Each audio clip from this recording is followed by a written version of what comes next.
시편 33편 1절에서 12절입니다. 시편 33편 1절에서 12절 제가 세번역 성서로 봉독해 드립니다. 의인들아 너희는 주님을 생각하며 기뻐하여라. 정직한 사람들아 찬양은 너희가 마땅히 해야 할 일이다. 수금을 타면서 주님을 찬양하여라. 10줄 검은고를 타면서 주님께 노래하여라. 새 노래로 주님을 찬양하면서 아름답게 연주하여라. 주님의 말씀은 언제나 올바르며 그 하시는 일은 언제나 진실하다. 주님은 정의와 공의를 사랑하시는 분, 주님의 한결같은 사랑이 온 땅에 가득하구나. 주님은 말씀으로 하늘을 지으시고 입김으로 모든 별을 만드셨다. 주님은 바닷물을 모아 독에 담그셨고 그 깊은 물을 모아 창고에 넣어 두셨다. 온 땅아 주님을 두려워하여라. 세상 모든 사람들아 주님을 경외하여라. 한마디 주님의 말씀으로 모든 것이 생기고 주님의 명령 한마디로 모든 것이 견고하게 제자리를 잡았다. 주님은 문 나라의 도모를 흩으시고 문 민족의 계획을 무효로 돌리신다. 주님은 주님의 모략은 영원히 흔들리지 않으며 마음에 품으신 뜻은 대대로 끊어지지 않는다. 주님이 그들의 하나님이 되시기로 한 나라 곧 주 하나님이 그의 기업으로 선택한 백성은 복이 있다. 아멘. 할렐루야. 제가 설교를 준비하면서 이제 토요일쯤 되면 이제 정리가 되고 계속 반복하면서 이제 말씀을 더 다듬고 하는 일을 하게 되는데 토요일 날 항상 제가 느끼는 것이 이번 주의 설교가 정말 중요하구나. 제가 매번 느낍니다. 그래서 어제도 오늘 아침에도 이 설교가 참 중요하구나. 중요하다고 하는 설교 때마다 항상 느끼는 건 또 방해가 있습니다. 그래서 오늘은 여러분 모든 방해를 다 이기시고 오늘 말씀에 참 귀 기울여 잘 들으시고 은혜 받으시기를 바랍니다. 자, 오늘 본문의 주제를 잘 나타내주는 구절은 이 뒤쪽에 있습니다. 사실 이렇게 시편 33편 그러면 그렇게 길지 않은 성경이기 때문에 전체적으로 다 보아야 합니다. 끝절까지. 그러나 렉셔너리에서 12절까지 보기 때문에 저도 12절까지 보았습니다만 설교를 하다 보니까 그 뒤에 있는 구절들도 이제 중요하게 포함이 되고 그러면서 가장 핵심적인 구절이 그러니까 이 시 33편의 1절에서 22절까지의 가장 중간 부분에 해당하는 10절에서 12절이 그 주요한 주제를 잘 나타내고 있더라고요. 이런 걸 뭐라 그래야 되나요? 가운데 아주 핵심적인 부분이 가운데에서 말씀하고 있다고 볼 수 있겠는데 그래서 10절, 12절을 다시 한번 이것이 주제절이구나 이런 생각을 가지고 한번 같이 다시 보시겠습니다. 주님은 문 나라의 도모를 흩으시고 문 민족의 계획을 무효로 돌리신다. 주님의 모략은 영원히 흔들리지 않으며 마음에 품으신 뜻은 대대로 끊어지지 않는다. 주님이 그들의 하나님이 되시기로 한 나라 곧 주 하나님이 그의 기업으로 선택한 백성은 복이 있다. 아멘. 그래서 요 구절만 좀 설명을 드린다면 문 나라와 문 민족에 도모하는 것과 계획하는 것이 이제 하나님의 것과 비교하고 있습니다. 그래서 여기 하나님의 것은 영원히 흔들리지 않고 대대로 끊어지지 않는 하나님의 모략과 뜻이다. 그렇게 설명하면서 이것과 비교해서 문 나라의 사람들이 세우는 도모와 계획은 여기 흩어지는 것이고 그리고 무효하게 되는 것이다. 이렇게 말씀하고 있습니다. 흔들리지 않고 끊어지지 않는다는 것과 비교되는 거죠.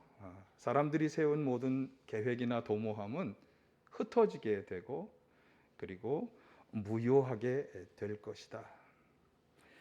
그러면서 그렇게 하시는 하나님께서 기업으로 선택한 백성은 복이 있다. 이것을 결론적으로 말씀하고 있습니다.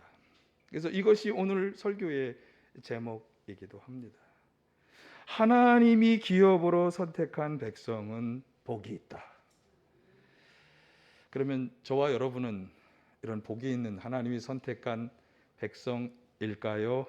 아닐까요? 이 하나님의 선택과 불러주심을 우리가 확신한다면 우리도 분명히 이 말씀에서 하는 것처럼 하나님의 복 있는 백성임에 틀림이 없겠죠. 예.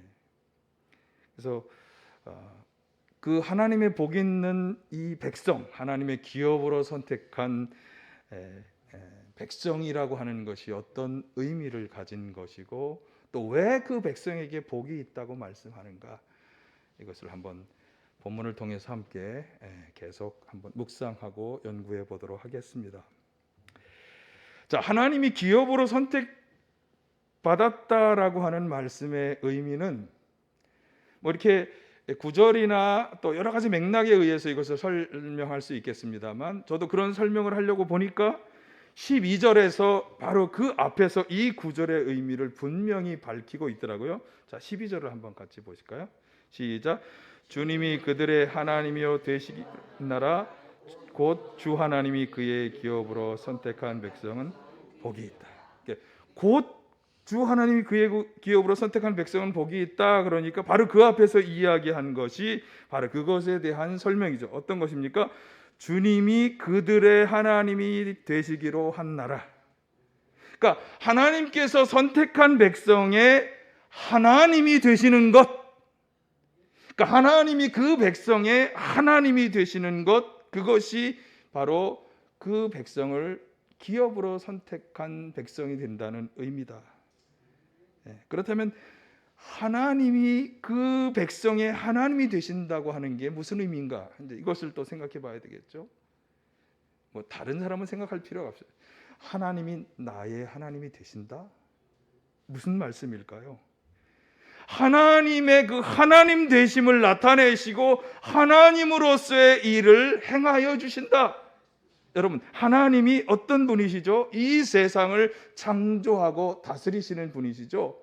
그런 창조주 하나님에게 선택된 백성으로서 그 창조주로서의 능력을 그 선택한 백성에게 계속해서 행하여 주신다. 이것이 기업으로 선택한 백성에게 행하시는 일이라고 하는 거죠. 그래서 복이 있는 것입니다.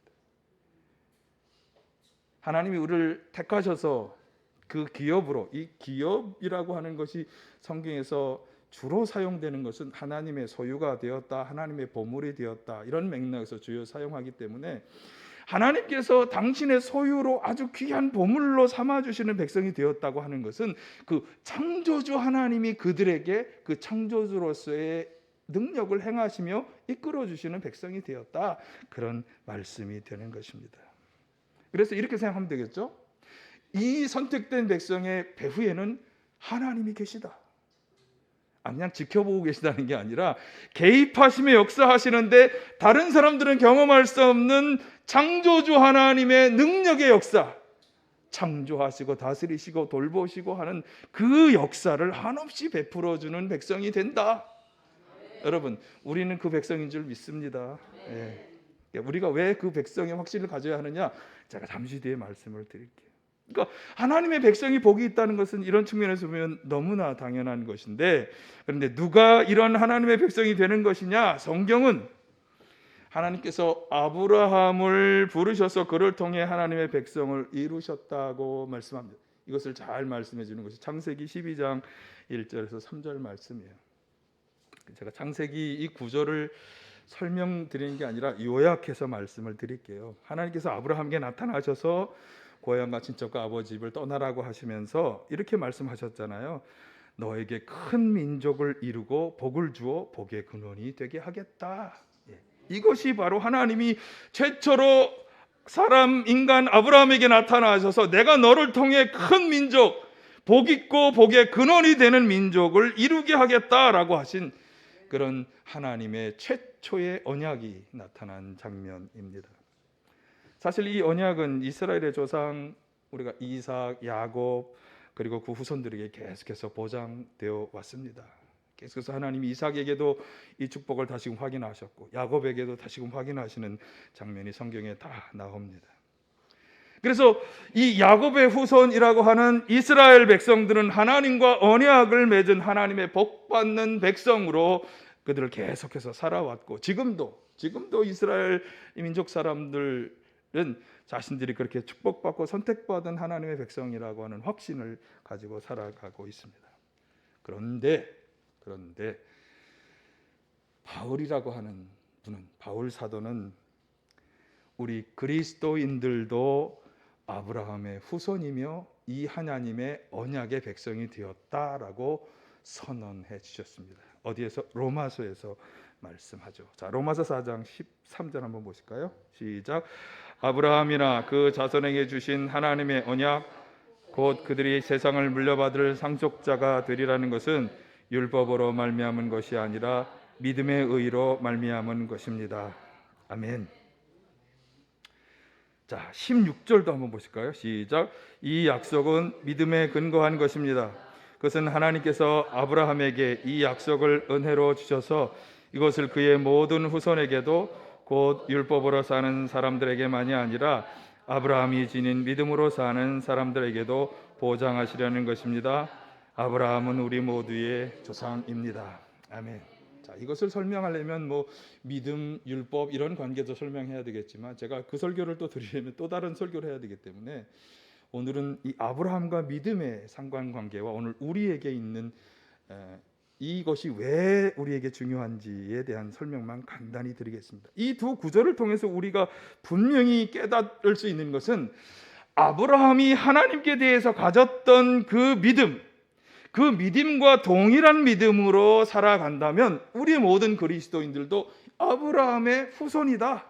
그리고 그가 하나님께 약속받았던 그 축복의 상속을 동일하게 보장받는 상속자가 된다라고 분명히 말씀하고 있다는 사실입니다. 계속해서 어제 로마서 4장 19절 이하의 24절에 보면 아브라함이 하나님께 인정받은 일과 또 오늘 우리에게까지 그 아브라함이 받은 언약이 쭉 이어지는 이유를 설명했는데, 먼저 아브라함이 하나님께 인정받은 것은 그가 나이 100세가 되어서도 하나님이 주신, 그를 통해 큰 민족을 이루고 복을 주시고 복의 근원이 되게 하시겠다는 그 하나님의 약속을 전혀 의심하지 않고 계속 믿었다라고 하는 사실. 그러니까 하나님의 그 약속을, 언약을 믿었고 그 믿음이 바로 하나님께서 그를 의롭게 여겨주시는 중요한 이유가 되었다. 그렇게 설명하면서 계속해서 23, 24절에서 이렇게 말씀합니다. 로마서 보실까요? 그가 의롭다는 인정을 받았다 하는 말은 아브람만을 위하여 기록된 것이 아니라 하나님께서 의롭다고 여겨주실 우리 곧 우리 주 예수 그리스도 죽은 사람들 가운데서 살리신 분을 믿는 우리까지도 위한 것입니다. 아멘. 아브라함은 하나님을 끝까지 신뢰하는 믿음으로 의롭다고 여겨졌는데, 그 의롭다고 여겨진 것은 그렇게 아브라함만을 위한 것이 아니라 그 하나님을 절대적으로 신뢰하는 믿음을 가진 우리 모두에게도, 우리는 하나님을 어떻게 믿습니까? 예수 그리스도를 통해서 우리를 멸망에서 심판에서 구원해 주신다라고 하는 그 믿음을 가지고 있죠. 그 믿음을 가진 오늘 우리에게도 동일하게 주어지는 것이다. 그래서 우리도 예수 그리스도를 하나님이 보내셨고 그를 통해 구원받고 또 그분을 다시 살리셨고 다시 보내신다고 하는 이 복음의 모든 것을 다 우리가 믿는다면 우리도 그 믿음 때문에 하나님으로부터 어떻게 여겨진다? 의롭다고 여겨진다. 그리고 아브라함이 받았던 그 모든 언약 축복들도 다 우리 그리스도인들도 보장받는다. 그렇게 말씀하고 있는 것입니다. 이해가 되시나요? 예, 동의도 되시길 간절히 축원합니다. 그러니까 우리 이 하나님의 선택된 백성, 그의 기업으로, 그의 소유로, 그의 보물로 선택된 그런 백성들에게 하나님이 하나님으로서, 창조주 하나님으로서 놀라운 능력으로 그들을 선택한 백성을 돌보시고 인도하시고 구원해 주신 그 놀라운 축복의 은혜가 아브라함의 후손인 이스라엘 백성들뿐만 아니라 믿음으로 그 후손의 계열에 들게 된 우리 그리스도인들에게도 동일하게 우리에게도 주어지는 축복이 되었다. 그러니까 한마디로 말하면 우리 그리스도인들도, 우리가 예수 그리스도를 믿고 그 안에서 살아간다면 우리 그리스도인들도 동일한 이 언약의 후손이며 하나님이 선택한 기업으로 선택한 백성이다라고 하는 사실입니다. 여러분, 이 분명한 확신을 가지시길 바랍니다. 예, 오늘 설교의 제목으로 나온 우리도 하나님께서 그의 기업으로 선택한 백성이다. 예, 이 확신을 가지시기를 간절히 축원합니다. 그렇다면 이 확신을 가지는 것, 우리가 하나님이 기업으로 선택한 백성의 확신을 가지고 살아가는 것이 어떤 의미일까? 이 확신을 가진 우리 그리스도인들은 우리 삶에 어떤 또 다른 중요한 영향 속에 살아가야 할까? 이 말씀이 우리 삶에 어떤 영향을 주는가? 이것을 한번 우리가 생각해야 할 것입니다. 우리는 흔히 어떤 일을 할 때 나에게 이 일이 주어졌기 때문에 정말 내가 해야 하는 일이고 또 할 수 있다라고 생각하면서 최선을 다해서 내 힘과 능력과 지혜를 다 짜내서 그 일을 합니다. 그러니까 우리가 어떤 일을 할 때 그 일의 중심에는 사실 나 자신이 있습니다. 그래서 내가 어떻게 해서든지 이 일을 해야 하고 내 힘과 능력과 지혜를 다 짜내서 이 일을 하죠. 그것이 우리가 흔히 어떤 일을 주어졌을 때 그 일을 대하는 우리의 기본적인 자세입니다. 그런데 그렇게만 생각하면서 우리에게 주어진 일을 한다면,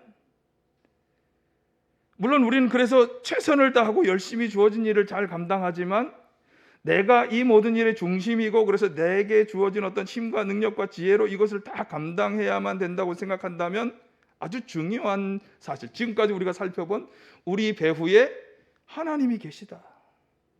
그분 세상의 창조주로서 창조의 능력으로 우리를 도우시고 인도하시고 구원하시며 이끌어 주신다라고 하는 그것을 잊어버리고 살아가는 셈이다라고 하는 거죠. 자, 10절 11절 말씀에서 우리는 그것을 엿볼 수 있는데 한번 보실까요? 시작.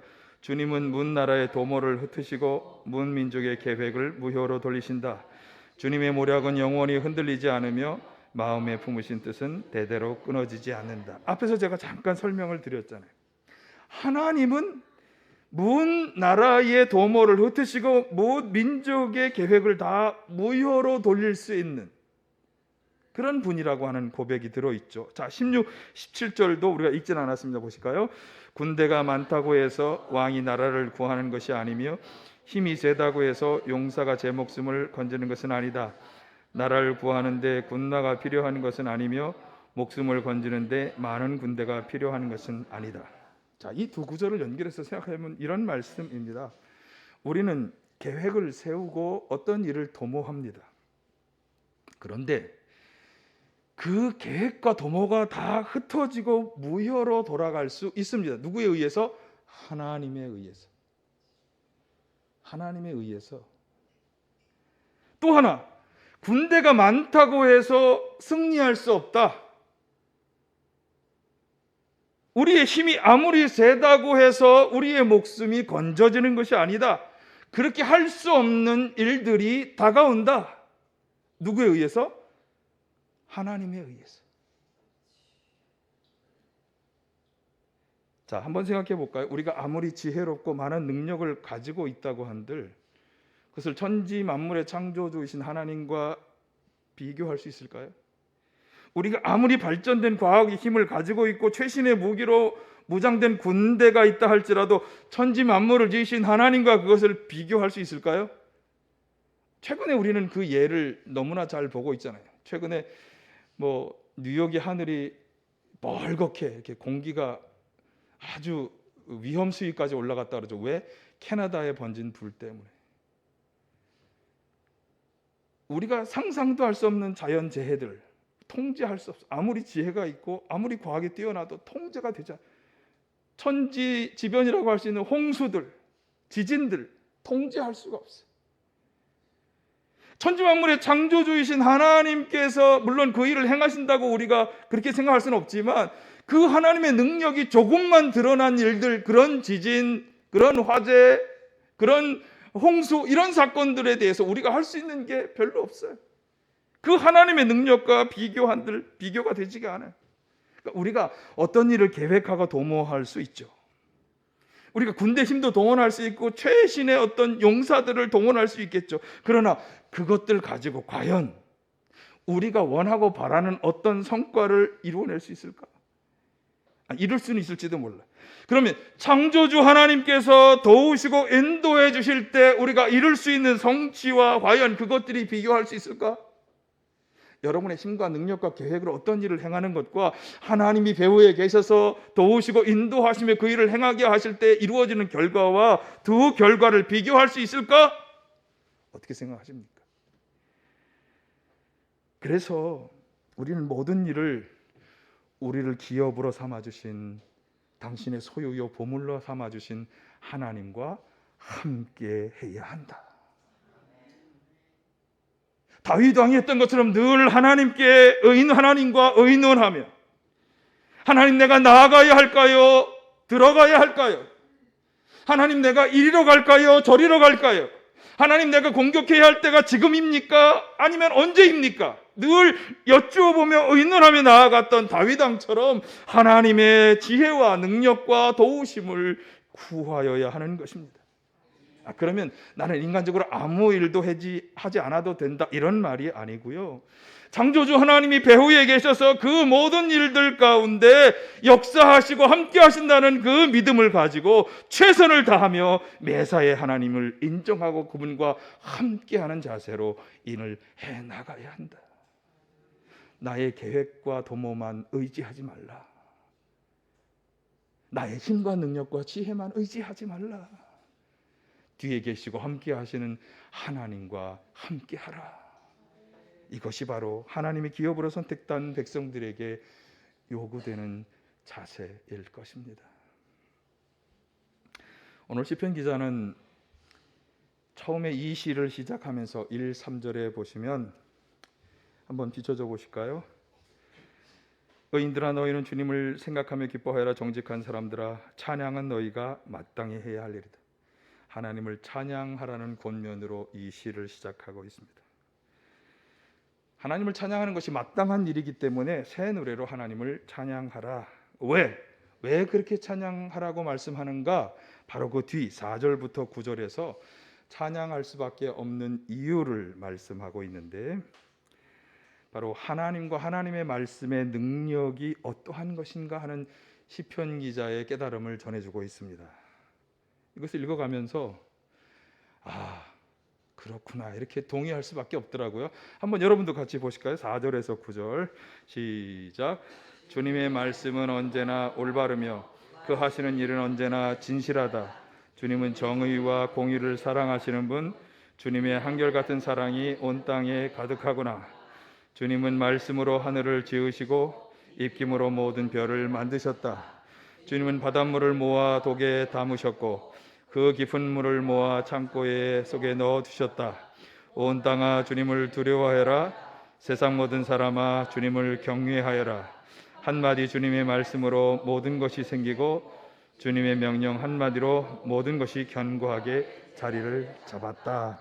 아멘. 그래서 이 말씀을 곱씹어보고 곱씹어보면서 제가 세 가지로 정리를 했습니다.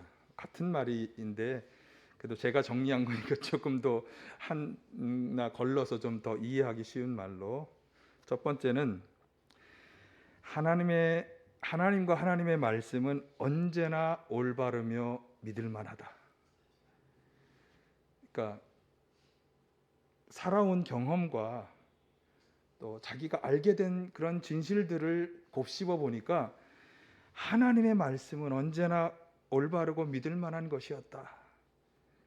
그러니까 앞에서 찬양하라, 그래서 찬양하라는 거죠. 그 다음에 두 번째, 하나님께서는 정의와 공의를 사랑하시면서 한결같은 사랑을 온 땅에 그 백성에게 베푸신다.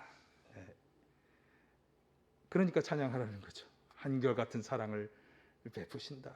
사랑과 자비가 너무나 충만하시고 정의와 공의를 사랑하시는 분이시다. 세 번째, 하나님께서는 온 천지 만물을 말씀으로 창조하셨는데 그 말씀의 창조의 능력이 창조 시에도 그리고 오늘 세상 가운데도 여전히 능력으로 역사하고 계시다. 이런 깨달음을 그가 깨달았기 때문에 하나님을 찬양하라는 시로 이 시를 시작하고 있어요. 여러분 어떻습니까? 이 말씀에 동의가 되시나요? 다시 한번 1번부터 이렇게 비춰줘 보실까요? 하나님의 말씀의 능력을 확신하면서 그 말씀이 믿을만하고 진실한 것이라고, 그 공평하신 하나님의 사랑이 한결같다고 그렇게 여겨지시나요? 세상을 창조하고 돌보시는 그 능력의 말씀이 오늘 우리 가운데에서도 동일하게 역사하신다고 하는 것이 여러분 믿어지시나요? 예, 이 믿음을 가지시기를 바라요. 그런데 사실 우리는 하나님 내가 믿습니다라고 말하지만 하나님과 하나님의 말씀에 대해서 전적이고 완전한 신뢰를 보내지 못하고 있는 것이 사실입니다. 환경이 달라질 때마다 의심하고 흔들리고 주님께 질문을 해대죠. 주님, 내가 왜 이런 일을 겪어야 합니까? 주님, 도대체 왜 이런 일입니까? 불안하고 염려하고 걱정하고.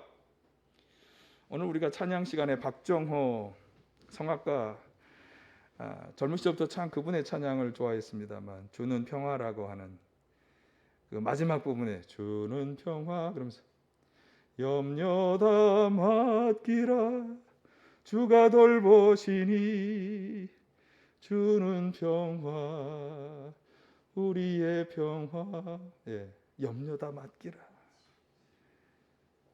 사실 그래서 생각해 보면 하나님을 내가 신뢰합니다라고 말하면서 우리가 하나님을 섬기는 일에서 좀 순서에 잘못이 있는 것처럼 보여져요. 순서의 잘못. 뭐 큰 잘못은 아니고요. 순서만 바로 잡으면 되는 건데. 그러니까 감사의 찬양보다 간구의 기도를 더 앞세우는 그런 신앙의 자세를 우리가 가진다고 하는 거죠.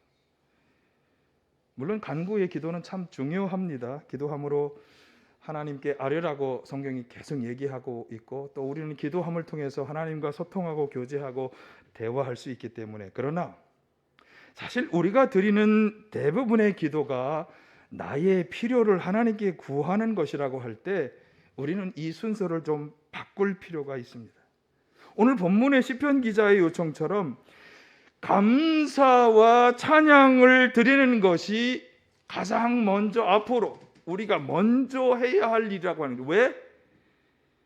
하나님이 우리에게 하나님 되시는 일을 행하여 주실 것을 내가 믿으니까, 그것을 확신하니까. 그것을 확신하지 못하기 때문에 감사와 찬양은 좀 뒤로 미루어지고 자꾸 뭘 해달라고, 이루어달라고, 해결해달라고 하는 기도를 먼저 앞세우는 거예요. 그 기도가 잘못됐다는 얘기는 절대 아니에요. 그렇게 해야죠. 해야 하지만, 그러나 하나님을 하나님으로 인정하는 성도는 먼저 감사와 찬양을 앞세울 수 있어야 한다. 이것이 우리의 바른 기도 자세다. 그래서 빌립보서에서 바울 사도가 얘기하는 기도가 참 좋은 모범이 됩니다. 바울 사도가 어떻게 기도하라고 말씀하셨는가 하면 빌립보서 4장 6, 7절 같이 보실까요? 시작. 아무것도 염려하지 말고 모든 일을 오직 기도와 간구로 하고 여러분이 바라는 것을 감사하는 마음으로 하나님께 아뢰십시오. 그리하면 사람의 헤아림을 뛰어넘는 하나님의 평화가 여러분의 마음과 생각을 그리스도 예수 안에서 염려다 맡기라 주가 돌보시니 주는 평화 우리의 평화. 예, 염려다 맡기라. 아무것도 염려하지 말라. 감사하는 마음으로 모든 일에 있어서 기도하라. 왜? 하나님을 전적으로 믿고 신뢰하니까. 그래서 이 기도에서 바울 사도가 사실 우리의 기도 자세에서 이야기하는 첫 번째 것은 하나님을 전적으로 믿고 신뢰하며 기도하라. 그래서 나의 뜻, 나의 계획, 목적을 주장하는 것은 좀 뒤로 미루고 창조주 하나님을 전적으로 믿고 신뢰하면서 먼저 감사를 드리라. 왜? 선하시고 자비하신 창조주 하나님께서 그 모든 것을 주장하시고 이끌어 주실 것이기 때문에, 선한 결과를 내주실 것이기 때문에 염려와 걱정은 다 뒤로 미룰 수 있는 것입니다. 오늘 시편 기자가 요청하는 것도 바로 이러한 자세입니다. 군대나 우리가 갖추었던 용사의 힘이 우리를 구원하는 것도 아니고 또 필요한 것도 아니라는 거죠. 왜? 우리의 어떤 수단이나 방법도 나의 계획과 도모도 다 그것을 앞세우지 말라는 거죠. 왜? 창조주 하나님께서 내 배후에 계셔서 나를 다스리시고 도와주시고 인도하고 계시기 때문에, 우리 앞에 놓여진 이 모든 일을 합당하게 이루어 줄 것이기 때문에 그것을 확신하며 염려와 걱정을 다 내려놓을 수 있어야 하는 것입니다. 이것이 하나님의 기업으로 선택된 백성, 하나님의 소유요 보물로 선택된 백성이 가져야 할 중요한 자세다. 여러분, 이 믿음과 신앙으로 나아가실 수 있길 간절히 축원합니다. 자, 그래서 이렇게 전적으로 하나님을 신뢰하며 찬양하라는 권면에 이어서 시편 기자가 추가적으로 우리 성도들이 가져야 할 자세를 또한 이야기하고 있는데, 8절 한번 보실까요? 8절 시작. 온 땅아 주님을 두려워하여라. 세상 모든 사람아 주님을 경외하여라. 자, 18, 19절도 같은 맥락이기 때문에 같이 보실까요? 주님의 눈은 주님을 경외하는 사람들을 살펴보시며 한결같은 사랑을 사모하는 사람들을 살펴보시고 그들의 목숨을 죽을 자리에서 건져내시고 굶주릴 때 하나님께서 건져주시고 구원하시는 건 틀림이 없어요. 그런데 여기 보니까 누구에게? 하나님을 경외하는 사람들, 하나님을 한결같은 하나님의 사랑을 사모하는 사람들을 이렇게 행해 주신다라고 말. 그러니까 우리가 가져야 할 중요한 자세는 앞에서 그의 기업으로 선택됐다는 확신을 가져야 할 뿐만 아니라 하나님을 경외하고 두려워하는 마음을 가져야 하는 거죠. 20절에서 22절에서도 권면하면 보실까요? 주님은 우리의 구원자시요 우리의 방패시니 우리가 주님을 기다립니다. 우리가 그 거룩한 이름을 의지하기에 우리 마음이 그분 때문에 기쁩니다. 우리는 주님을 기다립니다. 주님 우리에게 한결같은 사랑을 베풀어 주십시오. 예. 구원자요 방패가 되시는 주님께서 당신의 선하신 일을 이룰 것이기 때문에 우리가 가져야 할 자세는 앞에서 먼저는 그분을 경외하고 두려워하는 자세, 여기서 말씀하는 것은 그분을 뭐하자? 기다리자. 참고 인내하며 기다리자. 주를 의지하며 기쁨으로 기다리자. 이렇게 권면하고 있습니다. 그래서 이 마지막에서 말씀하는 이 중요한 두 가지 자세는 하나님을 두려워하는 마음, 경외하는 마음을 가져야 하며 구원자여 방패가 되시는 하나님을 기다려야 한다. 이것이 하나님이 기업으로 선택해 주신 백성들이 가져야 할 그런 추가적인 자세다라고 말씀하고 있습니다. 우리는 열심히 최선의 노력을 다 해야 합니다. 건강하기 위해서 노력해야 하고, 사업에 성공하기 위해서 노력해야 하고, 직장에서 또 인정받고 성취하기 위해서 노력해야 합니다. 그러나 절대로 잊지 말아야 하는 것은 매사에 하나님을 인정하고 그분과 함께하는 그런 일이 되어야 한다고 하는 사실입니다. 하나님을 잊어버리고 내 계획, 내 도모 무엇인가를 추구하려는 자세를 갖기보다 나의 연약한 부족함을 인정하고 최선을 다하지만 하나님의 도움과 능력과 지혜를 구하여서 그 하나님이 선하심으로 나를 인도해 주실 것이다, 나를 구원해 주실 것이다 하는 그런 신뢰하는 마음으로 우리가 나아가되, 마지막 하나님을 경외하고 두려운 마음으로 주님의 역사를 기다리는 마음으로 우리가 주어진 일에 최선을 다해야 하는 것입니다.